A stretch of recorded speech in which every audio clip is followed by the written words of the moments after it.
What up, Anthony? Yeah, what up? I was just sorry, guys. I was watching Comic-Con shit.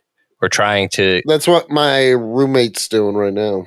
Yeah, I think the last thing they have to do is drop the Wakanda trailer, and they just announced so much shit. Like, not details Marvel really, just but went insane on announcements. up to Phase 6. Really? What'd they announce? So Phase 4 is going to end with Wakanda Forever. Whoa, really? Yeah, so that's the end of Phase 4. Shit. And then Ant-Man Quantumania starts Phase 5.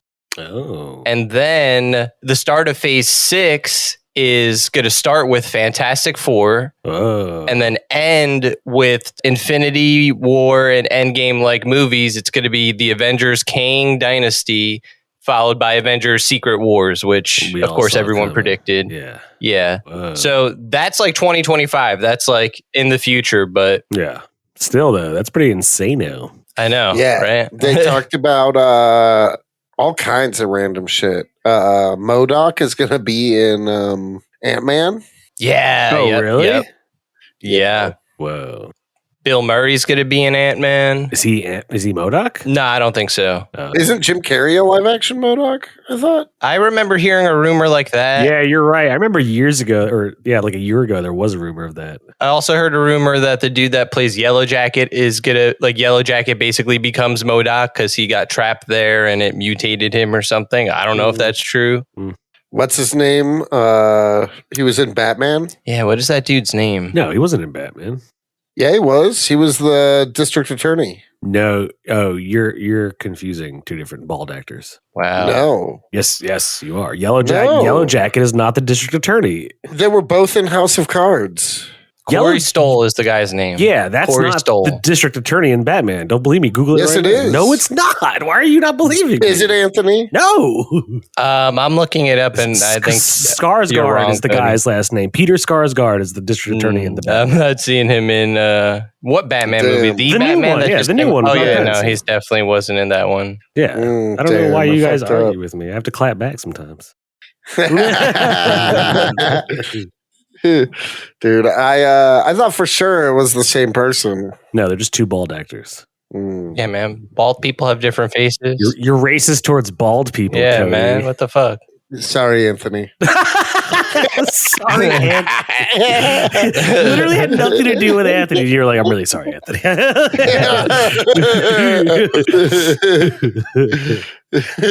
Sorry, I had to school you right there, Cody. It's okay. I don't mind getting schooled. Speaking of school.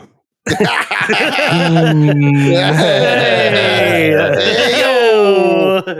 hey.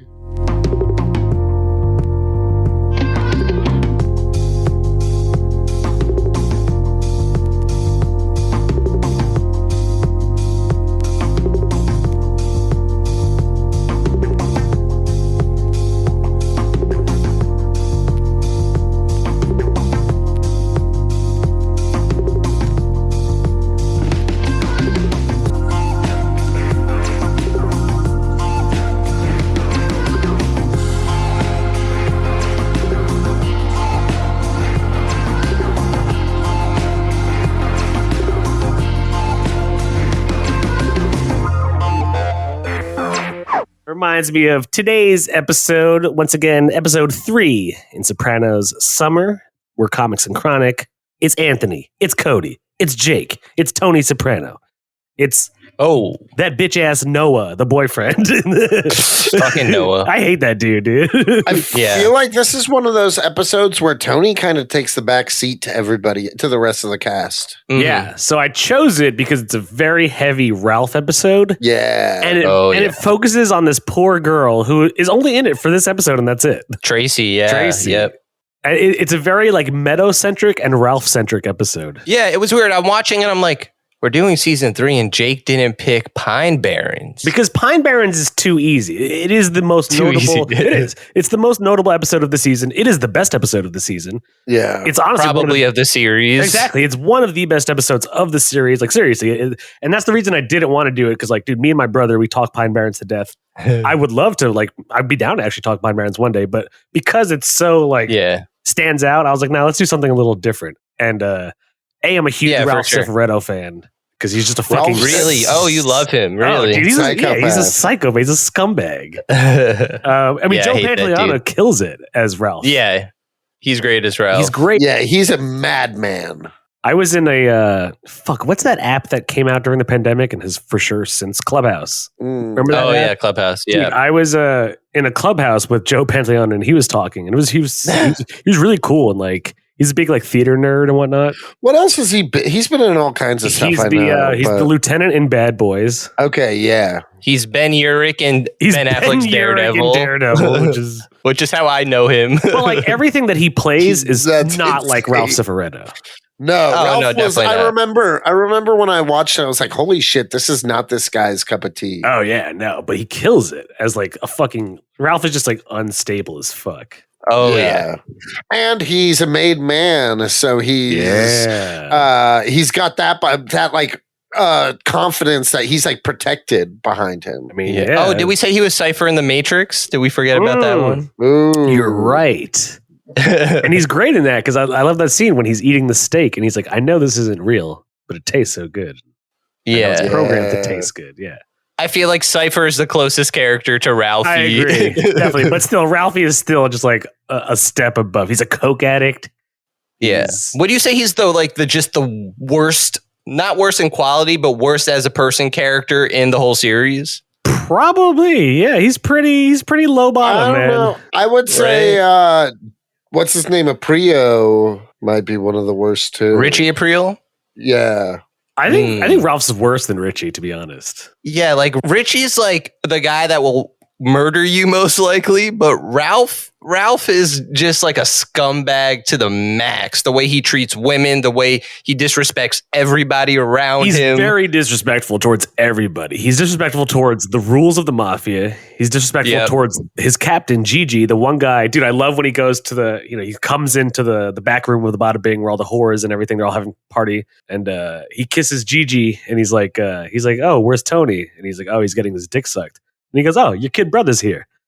Like he's really disrespectful towards like people of higher authority. Yeah. And lower authority, like the way he treats Georgie in this episode is just like, come on, Georgie's always getting the shit beat out of him. I love that he's like the comedic literally a punching bag of like when Tony gets angry, Tony beats the shit out of Georgie. Yeah. I think a couple episodes after this, he beats him with the singing fish. Yeah. He beats him in the head with that thing until it breaks. Yeah, like he does. That's just like it's insulting, but it's also just like imagine getting like that thing breaks on his head into like multiple pieces, and that's after his eye is fucked up in this episode. Yeah, when because I love that Ralph's character in this episode, which is by the way is season 3, episode 6, University. Yeah. I love that he's obsessed with the Gladiator in this episode. Yeah. Yeah. That was so fun. It was like nowadays in television, so much involves referencing other television or movies and stuff like that. Back in the late 90s, early 2000s, that wasn't nearly as common. Yeah. I And agree. so just in another tiny way, Sopranos was ahead of its time, you know? Yeah. No, yeah, I agree. I love when he's watching the OG Gladiator with Kirk Douglas. Oh, Spartacus. Yeah, he's watching Spartacus. Yeah, he's watching that. He's like, look at Kirk Douglas's hair. He's like, they didn't have flat tops in ancient Rome. Yeah. Oh, dude, when Sean was here, because like all me and Sean were quoting Ralph Ciffaretto lines, especially like the way he pronounces the word whore. He's like, she was a hooah. She was when he beats the shit out of Tracee later in the episode, he calls her a hooer. Yeah, she calls her. Dude, heartbreaking. Dude, that was so sad. He also like, there's like a dark moment, like right before he beats her, when he's like, "I love you, baby," and she's like, "Really?" And she's like, "Yeah, if we have a son, because he got her pregnant, we'll name him Ralph, and then if we have a daughter, we'll name her Tracee, so she can grow up to be a cocksucking slob just like her mom." And then she's like, you could see like she's like hurt. He's like, "Are you out of your fucking mind?" And like literally beats her to death. Yeah.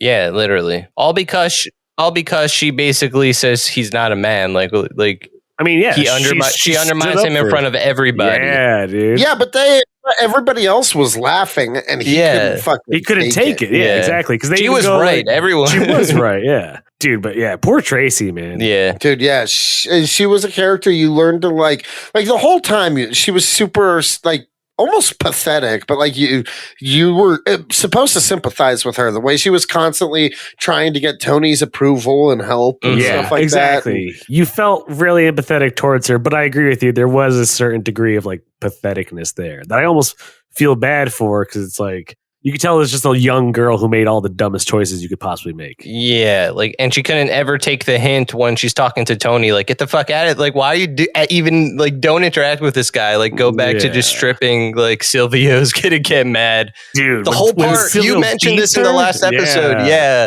I forgot all that. I didn't even mention that intentionally. I just forgot. But yeah, when he beats her, oh man, he's like, "Your fucking twat belongs to me." That's the that's also like twat. Yeah, your shaved twat belongs to me. Yeah, so it's one of the darkest we see Silvio. True. Yeah. Very true. And it's all because it's messing with his business. That's all he cares about. Well, he's the one who paid for her braces. Yeah. Oh, yeah. He says it was an investment. He tells Tony that he shelled out $3,000 for her braces. Yeah, and then he was like, most of them usually ask for tits, and Tony was like, this one don't need it. Yeah. Silvio was like, ooh, she's a thoroughbred, but those chompers. Dude, I still love Silvio though, man. Yeah. I was gonna say in that Silvio scene, it's also fucked up that Ralph is looking through the window and like he's enjoying it. He's literally laughing at Tracee, his girlfriend, getting beat. Well, she's not his girlfriend. He's just she thinks thinks he's her boyfriend. Yeah, and he's just using her. Right. Dude, one of the best moments is when Tracee's talking to Tony, and she was like, "Do you think Ralph will be a good dad?" And Tony goes, "Yeah, father of the year over there." And then Tracee says, sometimes he acts like he doesn't care. And Tony says, "You ever think he's not acting?" Yeah, I love the delivery. Yeah. Tony's delivery all day. Sorry, I agree. His delivery is insane. That one point, she's like, maybe we can get to know each other better, and he's just like, no, not you're Ralphie's girl. I don't remember what he said, but everything his brief points, like throughout he was only in the episode briefly, but throughout the episode he was just like solid one-liners. When Meadow comes home, he walks in, he's like, I know you're happy to see me, but maybe control yourself. Contain your excitement. Yeah, that's a great scene too. And for some reason this time I was watching James Gandolfini, and dude, when he's not even like delivering lines, like, so it's that scene where Meadow comes back and she's telling Carmela about her roommate that's pulling out her hair and whatnot. Yeah. And dude, watch that scene again and watch James Gandolfini is like so good at acting. He reacts to every single thing Meadow says without saying a word. And you could tell he's so annoyed that she's still dating Noah. And when Meadow mentions her roommate pulling out her hair, Tony says, "Oh, maybe she should get a straitjacket." And Meadow's like, "I forgot, Mr. Sensitivity over here." And he's like, "I'm agreeing with you."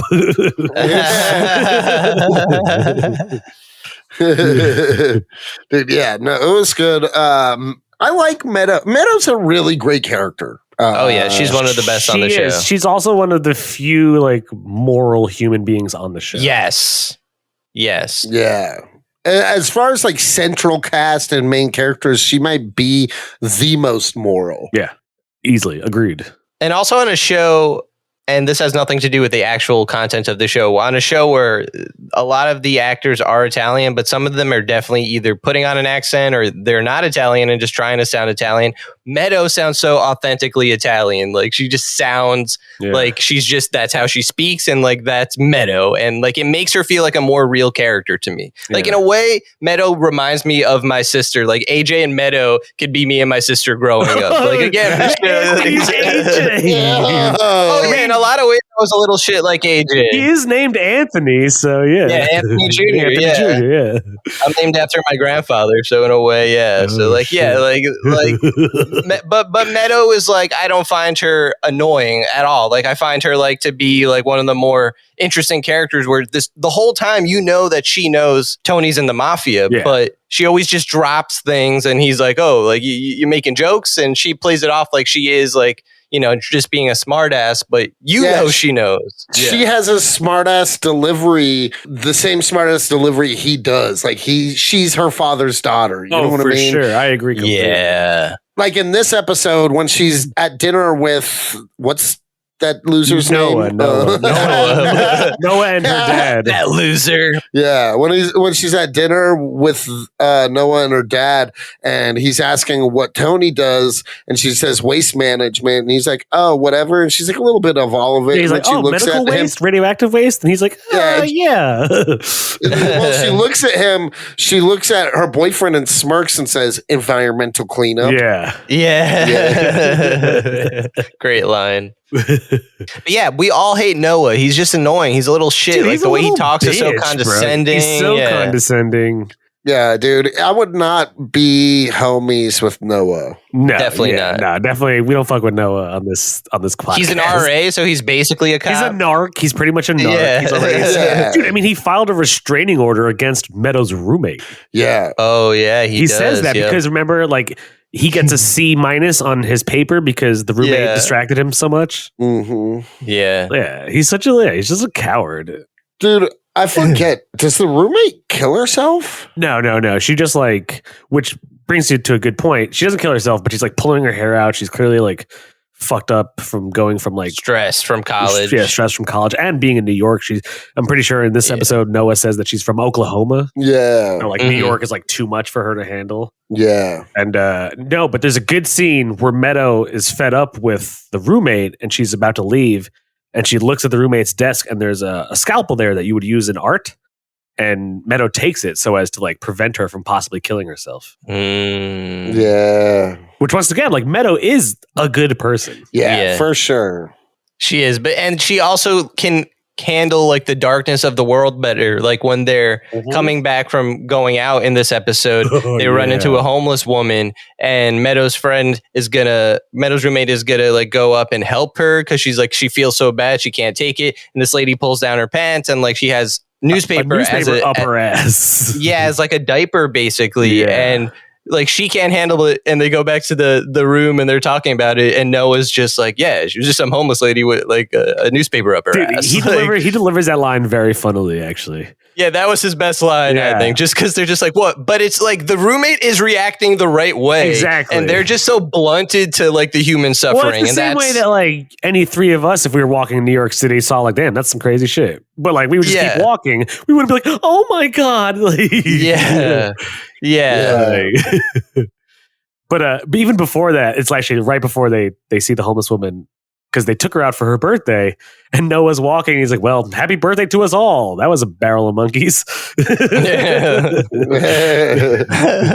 He has some good delivery, but he's such a coward. And he did Meadow dirty, man. He hit it and quit it. Yep, he did that. And like the fact that it doesn't happen in this episode, but when he confronts Tony, it's just like, who are you kidding, dude? Like, who are you kidding? He literally, I think in an episode before this, when Carmela comes to NYU or Columbia to see Meadow, and they're talking about that altercation that he had with Tony, Noah says he's lucky I didn't knock his lights out. And it's like, what? You are not going toe-to-toe with Tony Soprano in a fist fight, my guy.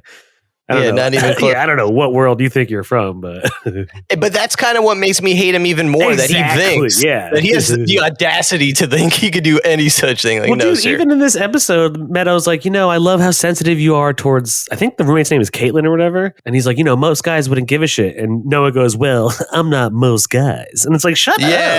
Everything he said makes me want to punch him in the fucking face. Yeah, dude. Yeah, I would not. He also has one of the best lines when he's talking about the notes he gave to the roommate for a class that she's taking that he already took like a semester ago. And he's like, yeah, I gave her my notes. I'm talking primo notes. Yeah. So wait, am I making this up, or do we later learn that he that was all bullshit, that they hooked up? Is that what happens? Does he hook up with the roommate? No, they never hook He up. doesn't cheat on Meadow? I thought he cheated on Meadow. No? No, not at all. For some reason, I'm making up a storyline where that's what happened. Like, dude, you should write a spec script. Where Noah cheats Noah on spin-off? Meadow. Noah spin-off. Meadow gets so distraught over it, she gets Tony to put a hit on him. Oh, shit. And they go to war. Yeah, Noah amasses an army. He really can take Tony. Oh, shit. That's ridiculous. At the end of the series, does Meadow have a boyfriend? She's engaged. She's engaged, Okay. yeah. She's To engaged. Patsy's son? Patsy's oldest son. Oh, yeah. Patsy's an interesting character this season. His twin brother got killed last season. Yeah. In one episode in this season, he's about to go to Tony's house and kill Tony, but instead he pisses in his pool. He's drunk and the FBI is watching and they're like, is that Patsy Parisi? And you see Patsy has a gun. He's outside of the pool and he's about to shoot through the window. And he's like, breaks down crying and just pisses in Tony's pool instead. Yep. Yeah. Like he knows Tony killed his brother, but No, he knows 100%. he can't do shit about it. And then he's so loyal. Like I forgot by the end of the series how fucked up He's loyal like to his the situation end, man. was. Yeah, he's so literally loyal to the end. which I like because Yeah. he's one of the few, like, especially because like you see so many people, like, dude, if you watch from season 1 to season 6 and you see how many rats are in Tony's crew, Yeah. and you see the few people who like abide by the OG mafia standards, Patsy is literally one of them. Oh, yeah. Like Oh, yeah. strong, silent type. Who becomes rats? I forget. So, okay, I have good memory. Ooh, the rat list. The rat list. Jimmy Altieri, Big Pussy. You Mhm. find out the old Captain Raymond, remember him with the glasses, the old with guy? the long hair. Yep, him. He's a He rat. kind of looks like Chevy Chase, that dude. Yeah.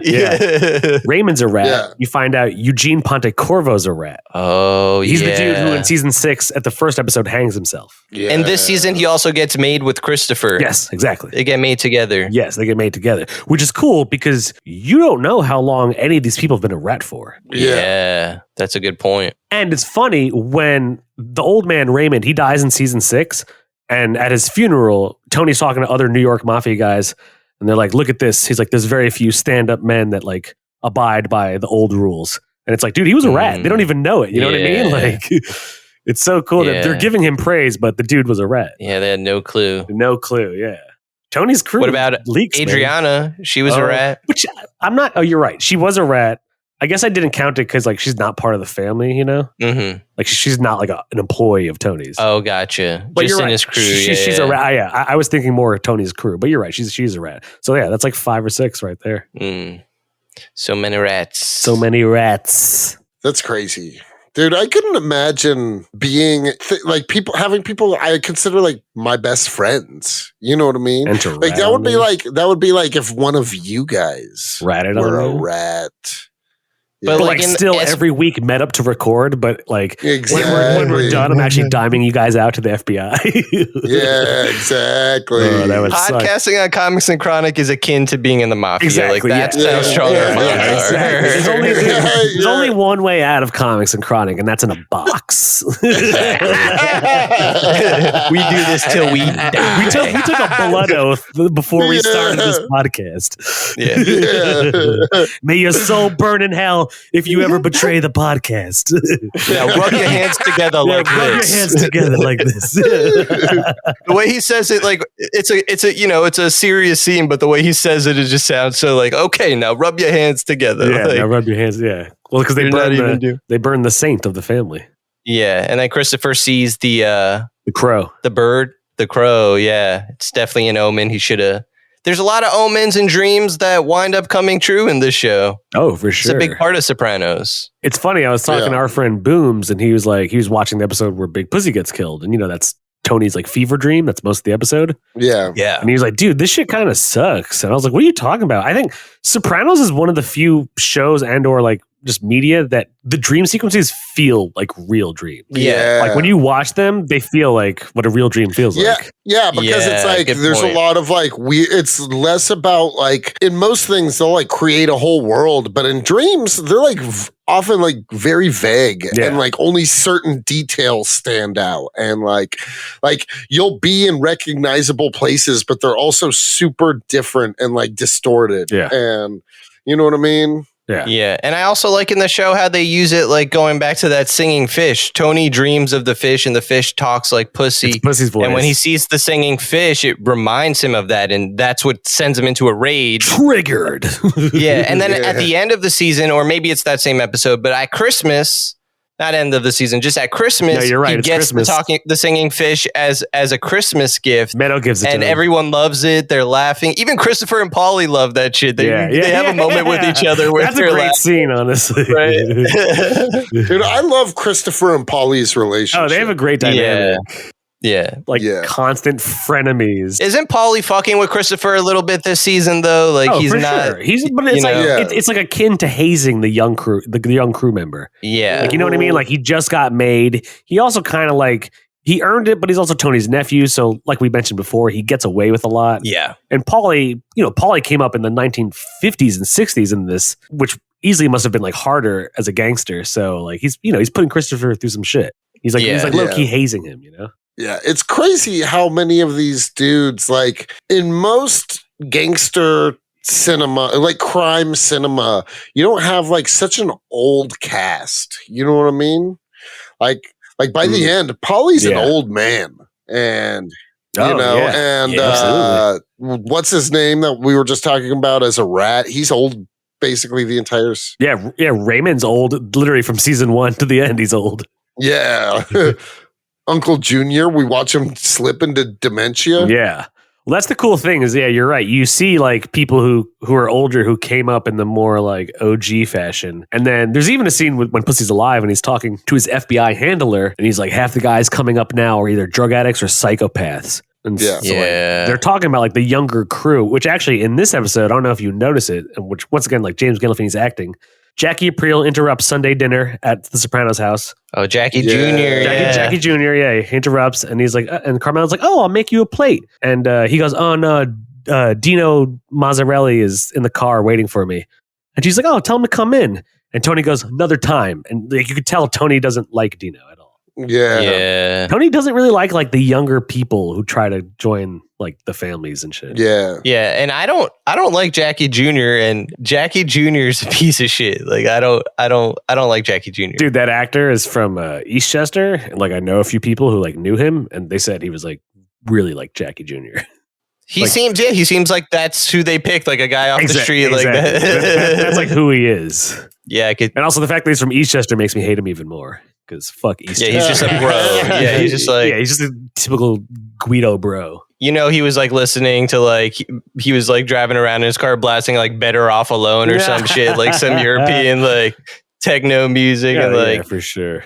In the show, what I just don't like that he's just like I think I know why you don't like him, low key. Well, no, I think Ralph actually makes a good point about him, even though Ralph is just insane and is just like bitter about everything. But he does make a good point. He's like, Jackie Jr.'s pretty much handed everything, he's in a great position and he fucks it all up. Like he could have Meadow as a girlfriend. He could be connected to Tony in that way. He could have a good position. He could have Tony's support. Like Tony's like, "Hey, I don't want you getting into this. I'll make sure you do good in college." Yeah, like, he could have a good college education, but they throws away. He just throws it all away for just shit. And then he tries to move up the ladder by robbing the card game. Go above his station. Yeah. And that's ultimately what fucks him up at the end. Like, I just don't like Jackie. He has an interesting arc, but also as a character, I was glad when he died. I'm like, good, no more fucking Jackie Jr. Sure. I have no sympathy for Jackie Jr. He's a little prick. Yeah. There's actually such a prick. A really great line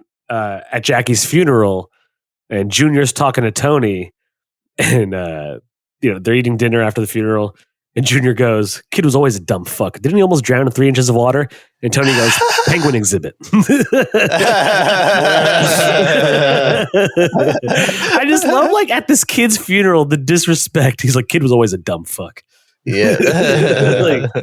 Yeah, man. Are there any young people that actually survive like coming up? Is there a single one? Christopher. I mean, no, he ultimately dies, but he's pretty much the only dude. Yeah. I mean, AJ survives, right? No, AJ's but alive. you meant like gangsters, right?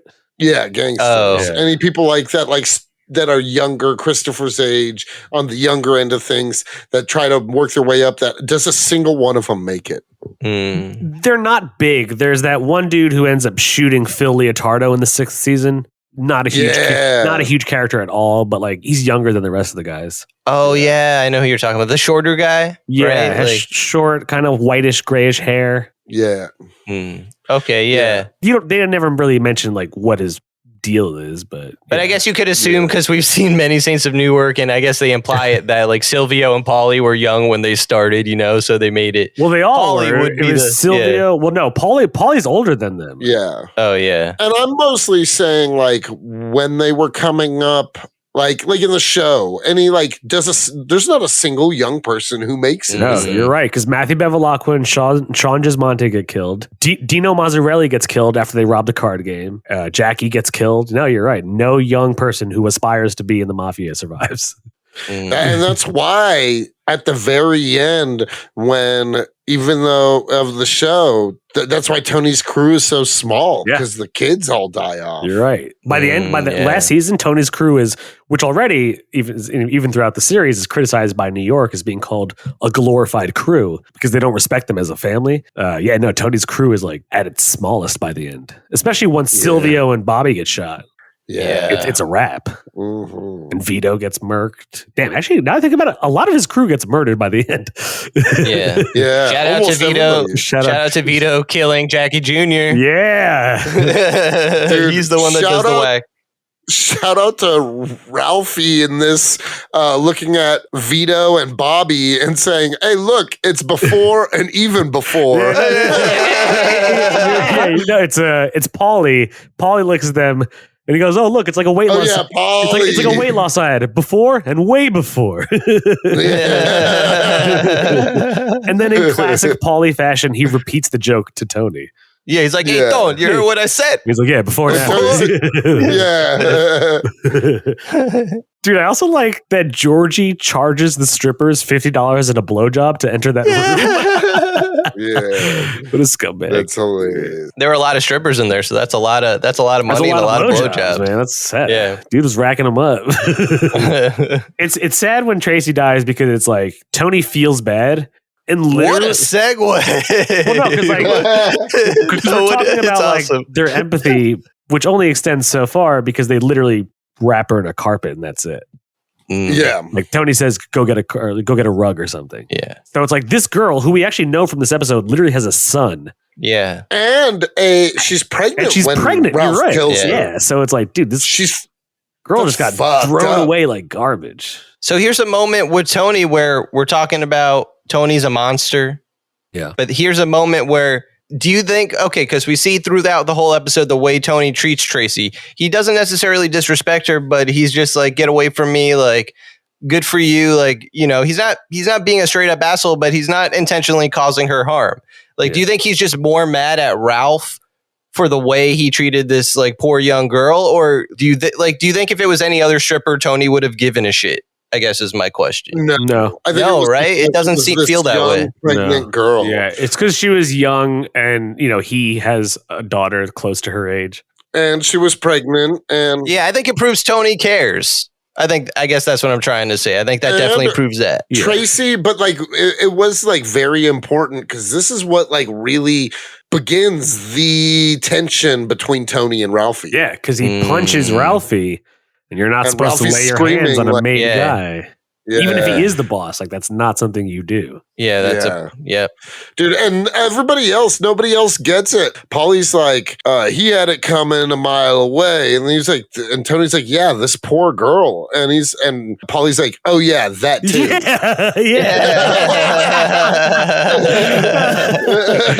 Which just goes to show, like they use people and they so like do not care about people that it's not even a thought to them. The fact that he has to, right. That dead whore. which also goes into season 4 when Tony wants to fuck Ralph's girlfriend, Valentina. And I know I repeated this last time, but it's so good when he's like, do you think Ralph has issues with women? And Silvio's like, I don't know. He did beat one to death. He's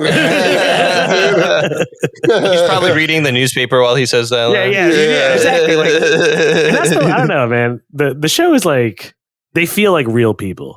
Oh yeah. And it's Yeah, cool how for they sure. achieve that when so many of these people are not even like trained actors. Steven Van Zandt, Tony Sirico, like a lot of these people are not actors. Yeah. Yeah. They're just real, real G's. Real cheese. Yeah. Is Steven Van Zandt Italian? Because the name isn't. But I Not with wonder the name Van exactly. Zandt. But I wonder Van if is there Zandt. someone in his family who is Italian? Because he seems to like, I mean, I think he has like a bunch of connections in like music and exactly.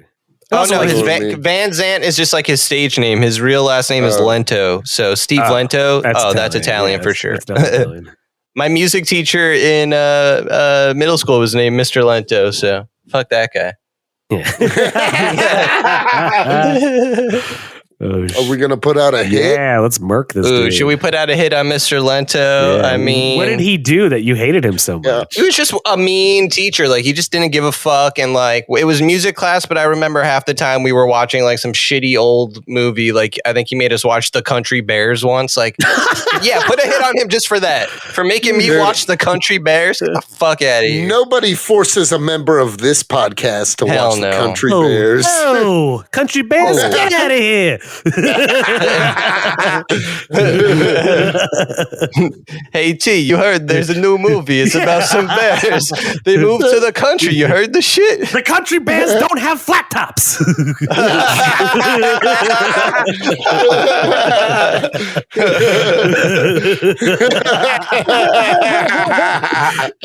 Oh, dude, yeah. But I kind of liked that this episode was Ralph focused. I liked when Silvio and Ralph did have like brief confrontation, and Ralph because Silvio's made, but he's like, is he like as high up as Ralph? He's higher as of now. As of this episode, he's higher because Silvio's official title, he's the consigliere.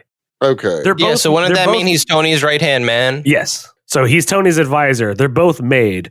So by sheer hierarchy, he is higher than Ralph because Ralph's not a captain as of now. Gigi's still a captain Okay. until he dies in the toilet, and then they make Ralph a captain. Yeah, right. Because I think who asked? Maybe Paulie asked Tony. He's like, so who you know? This crew's getting smaller. Like, who you gonna make? And he's looking around the Yeah, room there's a and scene like, where he's looking around at the funeral. yeah, and everyone's just like, just someone's picking their nose, maybe, Yeah, or just exactly, like they're yeah. sleeping. And then he kind of focuses on Ralph, and you're like, well, yeah, he is the logical choice to be the guy, but Tony really doesn't He doesn't like him at all. Which is crazy. Like, and I love about the show is that these people who are pretty much none of them are good, right? But like, Yeah. you have to be pretty awful for one of these people who are not good to be like, dude, this guy's a fucking scumbag. Like, you know what I mean? If Tony, who has killed people and done what he's done, can look at Ralph and just be disgusted. Did Ralph come from another family? No. So when Ralph enters the series, it's implied that he's because even when he tells Jackie Aprile the story about the card game, it's implied that Tony, Silvio, and Ralph grew up together in New Jersey. Okay. When And Ralph is Rosalie's brother. No, he's Rosalie- not. He's Rosalie's boyfriend. Oh, they're dating. Whoops. Yeah, they're dating. I for some reason I thought they were brother-in-law or something like that. No, they're dating. It's implied that Ralph's been down in Miami doing whatever he does down there, Gotcha. which is why he's so like into cocaine. Yeah. And even later on in the episode, he goes, "Fucking Miami." He's like, "It's everywhere down there." Mm. Yeah. So yeah, no. So Ralph's always been there, but it's implied that he's just been down in Florida doing whatever. Yeah. I just remembered another reason I hated Jackie Jr. and it's because in this season there's an episode in the pizza place Oh yeah. where he's just being super racist to like the Spanish guys, Yeah, and he's just like, He's He like, "Why pulls don't a you go eat gun on fucking them. taco or something?" Is what he says. to yeah, them. he's like, why don't you go eat at Taco Bell from now on or Yeah. some shit like that. And even the pizza owner's like, Jackie, come on, Yeah, what are you Jackie's doing? the one that Like- starts the fight. Like he's just a little prick. Yep. Yeah. These Italians. You can't trust them. Those gosh darn Italians. Are there any other season 3 moments that aren't in this episode that come to mind, I guess? I mean, Pine Barrens for sure. Pine Barrens, of course. This is a great episode. How does season 3 end? Fuck, that's a good question. How does season 3 end? I actually don't remember the exact. Because Yeah. every season there's like a big like There's always transition a big, or huge like event. cliffhanger. Well, no, it's we just said it. It's the dude that dies on the toilet, and so there's now a vacancy, and that's how the crew's looking at the end of season 3. Livia dies in season 3, although it's not the finale. You're right. Oh, you're We right. get CGI Livia in this season. Yeah, which I didn't know until you pointed it out. It didn't really stand out to me even then, but that's a great scene. I love at Livia's funeral. Yes. Right before it, you see like Furio, Christopher, and Adrian are doing coke and taking bong rips and shit. Yeah, no one even wants to be there. Dude, like Silvio's putting on his tie and he's like, I gotta miss the Jets home game for this shit. And then Carmela's dad gives the speech of the century about Livia. Dude, that was awesome. I really like Carmela's that part. He's the only one that has the balls to just be like, no one liked her. She made everything worse. Yeah. And he's like, For he's years, crying we lived about under the yoke of this woman. Yeah. I respect you, Carmela's dad. I like Hugh DeAngelis. I like Hugh DeAngelis a lot because throughout the series, it's implied that he likes Tony a lot. Yeah. Like, which is cool. And he's not. What'd you say? He's not stupid. Yeah, he knows. Oh, exactly. That's what I mean. He knows Tony cheats. He knows what Tony is, but he still likes Tony, especially like season 5 when they throw the birthday party for him. Yeah. Like you could tell he loves Tony. Like he's very fond. He of really wanted him there, even though exactly. him at the time of the season. He refused to go to the birthday party unless Tony was there. And that's because we know, well, we're not up to it yet, but Carmela and Tony are on the outs at that moment. Yes. Yeah. That's a good episode. Whitecaps is a good episode. Whitecaps. All right. So how many Joe Peasies? Oh, you're ready to pull the plug? We're ready done, so? Oh, are we done? You just said yeah, you're like We don't how have to many? be Are we done? We can keep going. I just feel like let's keep going. Let's fucking rock and roll. I mean, I was just trying to think of any other, like this episode, I can't think of more to say about it specifically. That's why I was saying, like, if there was any more season 3 stuff. You know, the roommate in this episode is the girl in Disaster Artist who plays the girl in the movie. Yes. You know what? I didn't think you were going to say this, and I don't know if you guys, it's a really shitty movie with Michael Cera and Kat Dennings. I think I know. Nick and Nora's Infinite Playlist. She's in that too. one. Yeah, you're right. She's like a drunk girl the entire movie. Yeah. She actually she got really hot as she got older. Oh, yeah. Yep. I don't know what else she's in, though. Like, I don't even know the actress's name, but I remember her. But yeah, she's been in some shit. Honorable mention to Meadow's roommate. Shout out, yeah. Shout out to Meadow's roommate. I feel like there's so many characters that like populate these seasons that we haven't talked. Like we have not even mentioned just because there wasn't a reason to. Like Artie Bucco. I feel like he's such a huge character. He's a great character. This season, he definitely gets like too big for his britches a couple times. Like is this the season he makes that deal with the French guy? I don't know. I'm just remembering there's a part where him, Christopher, and Tony are sitting down for dinner and he starts acting like real cocky and Christopher's about to like kick the shit out of him. He's like in love with Adriana and is jealous. Yes, that's his storyline. Yeah, there you go. Yeah. And he's drunk and he goes up to Christopher. He's like, this piece of shit right here. And then yeah.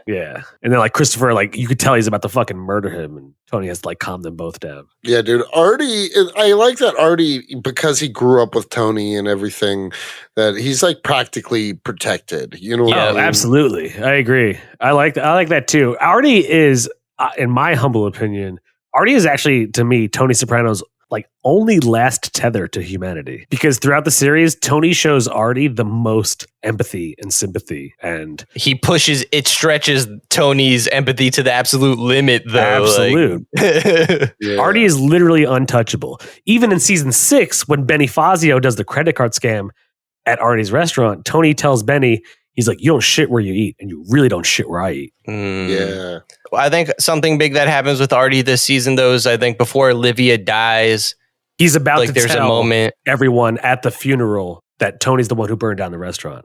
Yeah, there we go. Yep. He's literally about to storm into the room. Which Olivia knew. Like, Olivia fucking knows everything. Olivia says, you don't blame him for burning down the restaurant?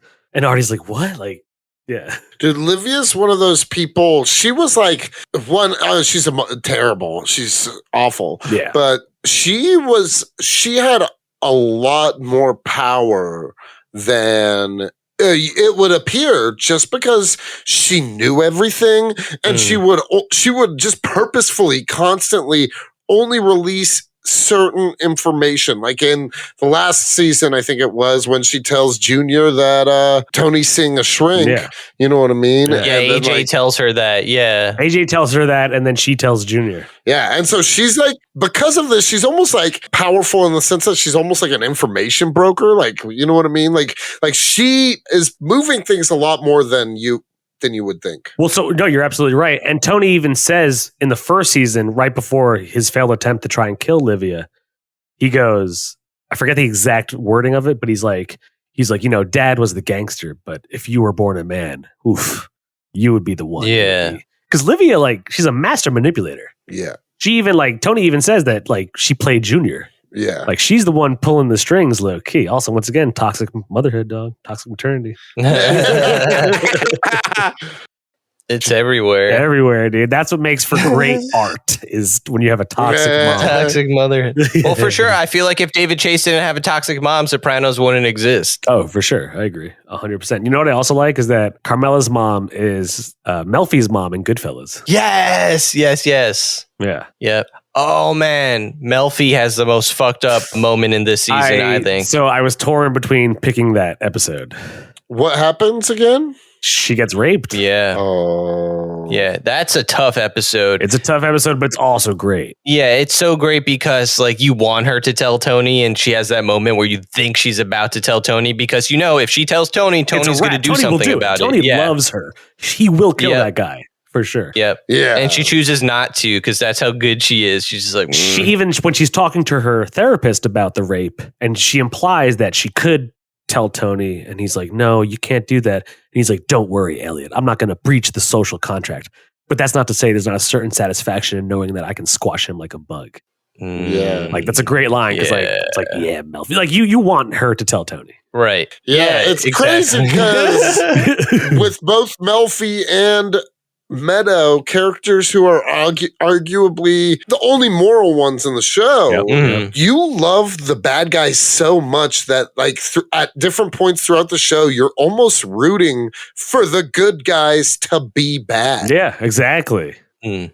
Like you said as a joke, but you know, we could put it this way. In the last episode, you said Tony Soprano would be Superman, right? It's kind of like you want Superman to save the day. And that's unfortunately in this world, Superman's a monster and he's gonna kill rapists. And no one has a problem with killing rapists, but morally it's the wrong thing to do, I guess. But I don't know. In that situation, I'd be like, hey Tony, I got a job for you. I would call Tony in a heartbeat, dude. Yeah. I'd be like, get the whole crew down here, overkill it. I don't give a fuck. Yeah. Like, I send a message. I want him hanging by his testicles from a street lamp. Yep. Yeah. Half off. I'll analyze you for free for the rest of your life. Like whatever. Yeah. No, I would tell Tony for sure. But it being like a dramatic moment in the episode just makes it a really like. It gives also Melfi. I think it gives her power because, like you said, she knows she could tell Tony. There's a sense of power there that she could use almost Tony as a weapon to get this guy back. But then she does choose the moral high ground, and I feel like that also gives Melfi a bit of power to be like, no, I'm confident in my decision. I'm going to own this. And it never comes up again, and it never seems to affect anything Melfi says or does. But it's a big moment in her character for sure. I agree. And it's also like at the end of the day, Melfi, who psychoanalyzes Tony on a weekly basis, probably on some level is like, I don't want to be this man. Yeah. Like I'm charmed by Tony Soprano, but I know he's a fucking gangster. I don't want to sink down to that level of humanity. Yeah. Yeah. The show is so good. So good. It's so good. Dude, it's been honestly great to watch it. It has been. At times when I'm watching it, I'm like, ugh, I wish I wasn't just watching one episode. I know, dude. I can honestly say it's genuinely hard to only pick one episode from each season because pretty much every episode is worth talking about. Dude, maybe we could just start doing Sopranos Sun, or we could do a sequel. Or Sopranos, Season 2. Sopranos Sunday, where every Sunday we have a Sopranos episode. Yeah, could be. Hey, that's a possibility. You That's know, that totally could a be. possibility. I would do that. I'd be down for that. And then we could do The Wire, and we could do Wire Wednesdays. Wire Wednesday. Ooh, I like what it. will we do? Oz. Ooh, Oz. Oz. Damn, there's nothing that starts with that. Are there any holidays that start with O? 2 Oz Day. Hell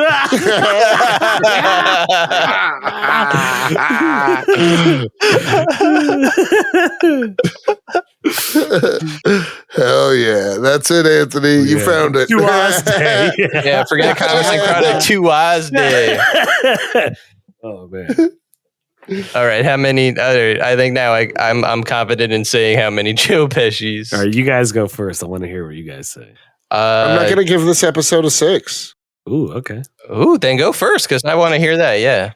I love it. I'm not saying it's bad. I don't know. Are there bad episodes? No. I don't think so. Until like season 6. Where it's just like weaker episodes. Not even bad. Yeah, exactly. Yeah. That being said, love the show. I'm giving the season a 6 for sure. Yeah. Season gets a 6 for me as well. I agree with that. And I'm still gonna give it a high rating. I'll give it like a 5.6, 5.7, just because honestly, like poor Tracee, they did her dirty. And it ended on a really sad.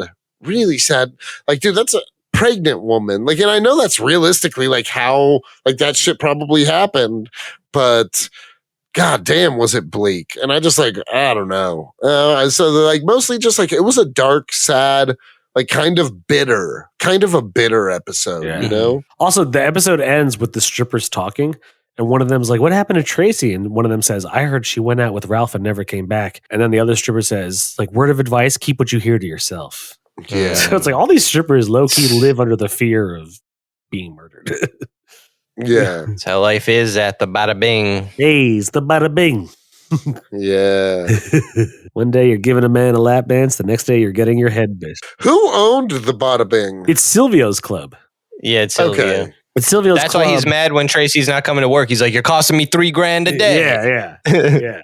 It's Silvio's club, but it acts as like their office. Yeah. Which would be a pretty sweet office. Yep. I do want to go to the Bada Bing. It's a real strip club. Yep, it's in Jersey. It's in Jersey off the turnpike, I think. I bet at this point it would be like going to Patty's Pub in Philadelphia. You know what I mean? So well, Patty's that doesn't even Pub, exist. Yeah, it's out here in LA. Is it in Culver City? No, it's downtown. I was where I work. We were going by it, and my buddy was like, "Hey, you watch Sunny Philadelphia?" I was like, "Yeah." He's like, "That's Patty's Pub." And I looked at it. I was like, "Dude, you're fucking right. It is." I was like, I thought for sure it was Philadelphia. There is a Patty's, but it's not the one. It's not the one they filmed. Yeah. No. So the one, but there's a Patty's that they actually based it off of. Okay. Okay. I believe it. Like, yeah, because I went there and it was cool, but it was like just a dive bar. You know what I mean? Yeah, exactly. It's at the end of the day, it's just a strip club. Yeah. It would only be cool if like Silvio and all of them were there. Yeah. By the way, I started listening to the Always Sunny podcast, and it's fucking good. You know what? Someone was just telling me about that at work. Actually, they said it was funny. And they got a studio, so now they film it really nicely. So nice. I gotta say, there might be a better podcast than Comics and Chronic. It might be the Always Sunny podcast. Whoa, dude. Anthony, do you want to end up like Tracee, my guy? Yeah, you don't ever take sides again. Yeah, exactly. You don't ever disrespect the podcast like that. No disrespect. No disrespect. So yeah, 5.7 from me. That's a fair rating. I respect that. Like, it's still a great show episode. Yeah. It's still great. It's just like, it's not my favorite. It's really dark. I think for those reasons, because it's not your typical Sopranos episode, I would almost give it a 6 because it shows the ability of this show to like branch out and focus on characters who are not even, you know what I mean? Like, the show can still be so solid when doing an episode like this that has nothing to do with really the overall Tony Soprano story arc. Yeah, very But true. it also, like, I mean, it is, even though it doesn't, it sets up so much more because it sets up that tension between Tony and between Ralph. him and Ralph, which goes into the next season, even. Yeah. Right. It's a big part of the next season. So what are you giving it, Jake? I don't know, man. I'm torn. Yeah, I was thinking about this. I was like, am I going to just wind up giving every episode Jake picks a 6 because we're always going to be talking about like our really great episodes? Yeah. So I feel like for this one, you know what? I don't really have any real reason to do this except Jackie Jr. and Noah are fucking annoying. So I'm taking a 0.1 Joe Pesci for each of them to give it a 5.8. Okay, I respect that. And also, I don't know why. Like, if you're listening and you don't know our rating system, it's always out of 6. It's 6 out of 6 Joe Pesci's. That's the highest you can achieve. Yeah. Oof. I'm torn, honestly, between giving it a 6 and still giving it like something like a 5.8 or 5.6. Because it is good to me, and I do like that I like that it's different. Honestly, I do like that it's different. That it's so Ralph, Meadow, and Tracee heavy. Tracee, who is not even a character, is only introduced in this episode, and that's it. I think killed in this exactly. episode. I think because It was also her first acting gig, apparently. Oh, really? Yeah, That's funny. I think it shows the ability for the show to branch out, or not branch out, like do something different and do it successfully. That I think I might give it a 6 nice. as like an appreciation for Dude, variety. Tracee was a baddie. Yeah, she was a bad bitch. That was a waste of perfect tits. When the episode started out, I said, I instantly was like, this is one of the most tit-centric episodes of It the is, show. Yeah. Dude, she had her tits out the entire episode. It was awesome. Yep. Yeah, this is one of the most tit-heavy. I said, I know why Jake picked See, I this think episode. so. Actually, you know what? Because you're right. Because there's so many good tits in it, I'm going to give it a 6. I agree with your guys' reasoning for deducting points, but then I forgot the great tits, and that brings it back up. It's just simple Joe Pesci mathematics. Yeah. Yeah, that's true. My mathematics is it's the tits, but then you see Noah and Jackie Jr. and then that just fucks it up. You tits aren't better than Noah? No, they are. That's what I'm saying. They fuck that up. It's like that's one for each. We need less Noah and more tits. Yeah, there could have been extra scenes. We did get to see some hot ass with that homeless woman, so because she had a dunk. Packing around a real dump truck. You know what I mean? That wasn't no fake news, let me tell you. Oh god. Fuck. Well, shit, that was awesome. Oh, I forgot about her. Maybe that could make it 5.9. No, I'll keep it 5.9. Fuck yeah. Well, shit. Thanks for tuning in to episode 3 of Sopranos Summer. Tune in next week for season 4 episode. I don't have it in front of me. Do you have it? Hold on. Okay, here we go. It's season 4, episode 6. Everybody Hurts. Ooh. Yes. So The tune famous in. REM song. We're all gonna sing it together. I love that REM song. Yeah. Me too. REM Dude, song. I like REM. You guys REM fans? Yes, I fuck with REM. I like them. I fuck with REM. Yeah, I've always fucked with REM. Yeah. Dude, one of the first times I ever heard REM was on Independence Day. Just because I was a kid and, you know, it's the end of the world. As we know. I was like, yeah. And I was like, I don't know. As a kid, I was like, that was perfect. Yeah. You know what I mean? That is the perfect song. It is the end of the world as we know it. Oh, Not if Randy Quaid has anything to say about it. Yeah. Hello, boys. I'm back. I like that this dude who literally only flew a crop dusting plane was able to fly an Air Force fighting jet. Yeah, fighter jet into the eye of a alien Mothership. space. No, he was a Yeah. Vietnam vet. Yeah, He was a Vietnam but what I'm vet. saying is the planes in Vietnam were not the same planes that they had for Independence Day. Yeah. He would not be able to fly that thing.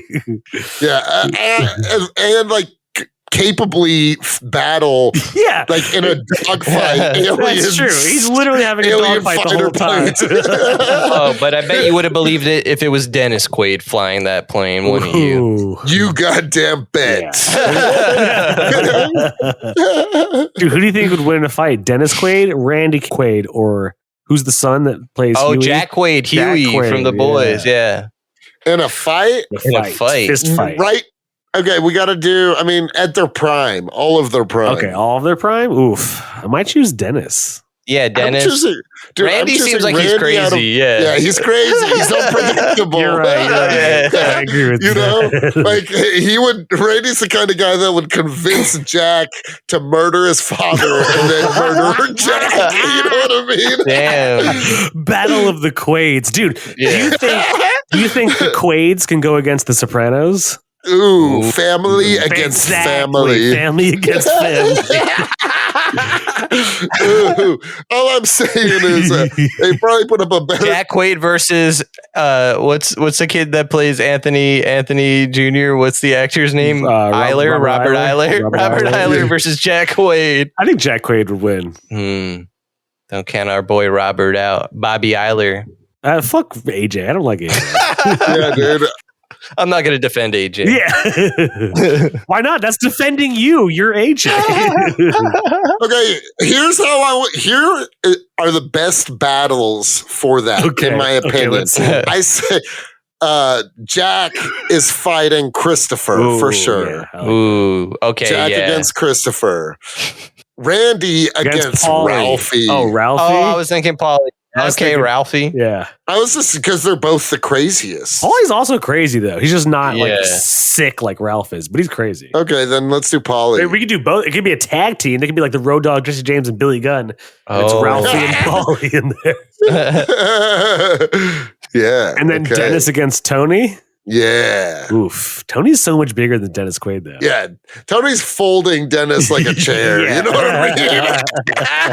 And then, wait, we're going to need to get, because Jack Quaid's mother is Meg Ryan. Whoa, so really? We're going to get Meg Ryan versus Carmela. Oh, shit, dude. Oh, shit. I didn't know That's a good battle. That is a good battle. Yeah. Quaid's, dude, can you make a poster of the Quaid's versus the Sopranos crew?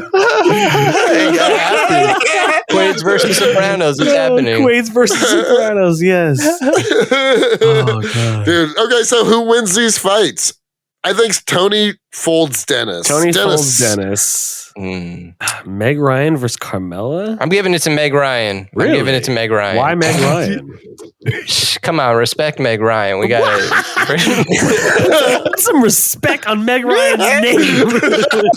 For one. Come on. Can we for once on this podcast? Oh, wait. No, here. It says it on Wikipedia. Meg Ryan is a black belt in jiu-jitsu. So there we go. She would win. Yeah, Meg Ryan is definitely beating Carmela. That's not true. Anthony just made that shit up. Of course. He believed me, though. No, he totally believed you. The rich people do weird stuff like that, man. I don't know. God. Maybe I was just like, actors do dumb shit like that all the time. I need to get it. A third-degree black belt in jujitsu. Okay, fine. We'll give Meg Ryan the battle. Okay, so now we have Randy against Ralphie / Paulie. I think Ralphie and Paulie would win. I mean, especially if it's 2-on-1. Yeah, we got to give it to that one. But that being said, 1-on-1. 1-on-1? I think Randy would beat Ralphie. I don't know if he'd beat Paulie. Yeah. Paulie's resilient. Paulie's very... Paulie doesn't go down. And he's a dirty fighter. Yeah. Ooh, but unless Randy did some sort of suicide move like he does in Independence Day. He flies a jet into Paulie Walnuts. And he goes, hello, Bada bing. Into the bing. Dude, that's actually how he beats both of them. He's losing the fight the entire time because it's 2-on-1. Yeah. And they think he's down. And then he gets into his jet and flies it into the bing, takes them both out, yelling, "Hello, boys!" Oh, fuck yeah, dude. So they're all three out there. Yeah, okay. Now, Jack against Christopher. Who wins? Jack against Christopher. I think Christopher, man. Ooh. I would give it to Christopher. Yeah, Jack, he's got the Huey vibes. Yeah, I think, he carries that in real life, Yeah, but I feel like even though he's got Huey energy, he's pretty big. I feel like he's a solidly built, like he's not just like skin and bone. I think he's tall. I think Jack Quaid is tall, right? He seems tall. Yeah. And But Christopher is also like pretty like in shape and athletic and like a scrappy dude. Okay, so Christopher, I'll give it to Christopher. Also, Christopher is not beyond pulling out a gun and just blasting him, you know? Yeah. True. Okay, I'll give it to Christopher unless Christopher's too fucked up on heroin. That's true. You're right. Yeah, that could be his downfall. But what if Jack wants to take some Compound V? Okay, no, but here's what I'm saying. Jack won't take Compound V because he's trying to be a better person. Also, here's what would happen. Here's how this would go down, and you guys are going to agree with me. Okay. Christopher's losing, and then after folding up his dad, Tony's going to save Christopher's ass again. Ooh. You know, a little breaking the rules and helping Chris out. I like that. Fold up Jack, But it's all going to come down to Dennis versus Tony, no? Yeah. I give it to Tony, honestly. Yeah. You're both wrong. I'm sorry. What? In what world does Tony Soprano lose to the fucking dude from whatever baseball movie he was in? Oh, yeah. But I was going to say the dude from Inner Space. Have you guys ever seen Inner Space? I have not. Inner Space is they shrink down into this little ship to go into someone's body. And do you think Tony Soprano has a fucking defense against that? He's going to have. Also, he doesn't even need that. I'll say that's like the Omega move he uses, right? All the Quades need to do is band together. Maybe Dennis could do it by himself. Like a Voltron Quade? Giant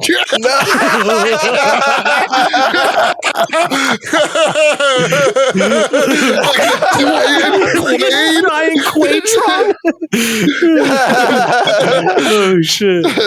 No, I was just going to say they just need to cause a panic attack and then Tony's done. Voltron Quade better. Voltron Quade, okay. And there you go. Voltron Quade beats Sopranos because they don't have Voltron technology. Oh, fuck. Damn the Quades do. Dude, I mean, it's canon. You're right. The Quades do have Voltron technology. It's in Wikipedia. Yeah. If you trigger a Quade's flight or flight, he just starts merging with a nearby family member. I like how this episode veered off in a Quade.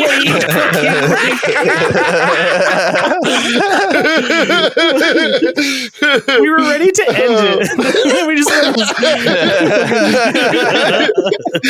insane tangent about the Quades. Thank you, REM. Thank you. Oh, man. Quadetron. Yeah. Quadetron.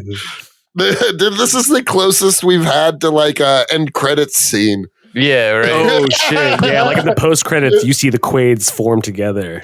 Oh, that's hilarious. I got some photoshopping to try. That's for sure. Oh, dude! I wish you were capable of animation. Oh, yeah. Me too. So we can watch that fight. That'd be sick. Yeah, exactly. If we have any friends that are listeners that are animators, and you do this for us, I will blow you. I want you to know that. I want you to know if you do this, if anyone wants a blowjob from Mr. Cody Cannon, I don't care of gender. I'm not going to discriminate. You do us this way, and I will give you some top-notch nog. You know what I'm saying? The gauntlet has been thrown. Oh man. Well, shit. Because whoever does that also needs to do the animated scene of Jake defeating a pack of velociraptors. Oh yeah, I forgot about that. Me out sprinting them and outmaneuvering. Yes, like doing like basketball jukes, exactly. And stuff Like spin arounds and whatnot.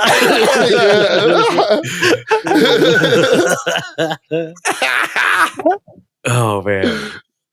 Well, that was great. Yeah.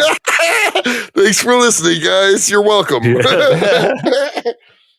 Hi, you're listening to Comics and Chronic, and I'm Jake FH. I'm Cody Cannon. And I'm Anthony Iannaccio. And you can tune in every Thursday to hear new episodes of Comics and Chronic. And make sure to follow us on Instagram and Twitter @Comics and Chronic. That's comics, the letter N, Chronic. We'll see you guys next week. Woo! Peace.